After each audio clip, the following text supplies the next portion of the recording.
Heras, itinangging nangutang siya ng 30,000 sa dating manager na si Lolit Solis. Narito ang eye-spotted report ni Anton.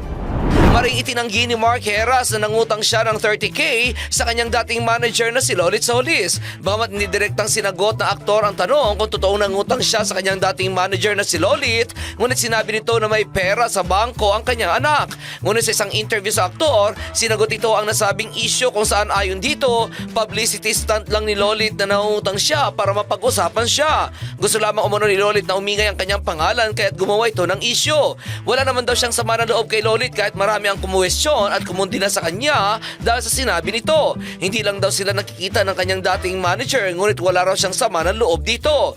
Bihira lang daw siya magtanim ng sama ng loob sa isang tao, puwera na lang kung nabastos ang kanyang pamilya, ang kanyang asawa at ang kanyang anak. At iyan aking balitang showbiz para sa impilang metodong lakas, DWIZ. Ako si Anton, nagbabalita ng tama, naglilingkod ng tama.